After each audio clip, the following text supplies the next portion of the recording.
Friends, आज हम future tense का second tense future continuous tense पढ़ रहे हैं। आइए हम इसका आइडेंटिटी देख लेते हैं।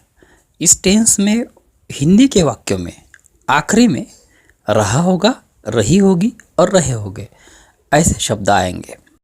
अफर्मेटिव स्ट्रक्चर है हमारा subject plus shall oblique will plus be e be plus V1 means main verb का first form in bracket ING, main verb के साथ ING प्लस ऑब्जेक्ट। अगर सब्जेक्ट I और V हो तो उसके साथ शॉल लगाएंगे हम, बाकी सभी सब्जेक्ट के साथ हम विल का यूज़ करेंगे। ओके, फर्स्ट सेंटेंस, विलास कक्षा 6वीं में पढ़ रहा होगा। Vilas will be reading in class 6। हम शाम को फुटबॉल खेल रहे होंगे। वी शॉल बी, यहाँ पे देखिए सब्जेक्ट वी है इसलिए शॉल को यूज़ करना है। We shall be playing football in the evening. Third sentence है, वे स्कूल जा रहे होंगे। They will be going to school.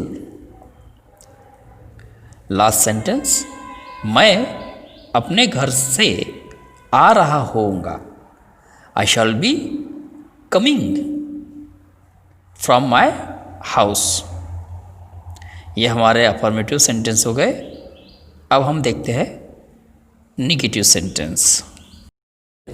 हमारा स्ट्रक्चर है subject plus shall oblique will plus not plus be plus V1 bracket में ING प्लस ऑब्जेक्ट। अब ध्यान देने वाली बात यहाँ पे है नॉट की, कि नॉट कहाँ लगाना है। देखिए नेगेटिव सेंटेंस में हम जो हेल्पिंग वर्ब्स होते हैं उसके बाद नॉट लगाते हैं, जो सहायक क्रियाएं होती है उसके बाद। अगर सहायक क्रियाएं एक से ज़्यादा हो तो हम उस सिचुएशन में फर्स्ट हेल्पिंग वर्ब के बाद नॉट लगाते हैं और बाकी के हेल्पिंग वर्ब्स उसके बाद लिखते हैं। तो यहाँ पे हमने शॉल और विल, ये जो फर्स्ट हेल्पिंग वर्ब है उसके बाद हम नॉट लगाएंगे और बी उसके बाद लिखेंगे। फर्स्ट सेंटेंस देखते हैं हम। राम तुम्हें नहीं सता रहा होगा। Ram will not B teaching you. यहाँ पे तंग करने के लिए या सताने के लिए टीस वर्ब का यूज़ हुआ है।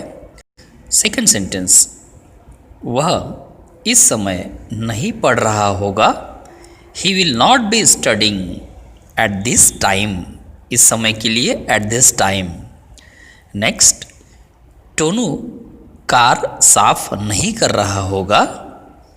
टोनू will not be cleaning the car. यहाँ पे देखिए कार के साथ अ भी लिखा जाता है, लेकिन यहाँ पे द कार आएगा। जब हम आर्टिकल ए एन द पढ़ेंगे तो तब उसमें मैं आपको क्लियर कर दूंगा। नेक्स्ट सेंटेंस, पंटू आज नहीं आ रहा होगा। Pantu will not be coming today. ये हमारे नेगेटिव सेंटेंस है। अब हम इंट्रोगेटिव सेंटेंस देखते हैं। Interrogative structure, shall oblique will plus subject plus be plus V1 bracket में ING plus object plus question mark.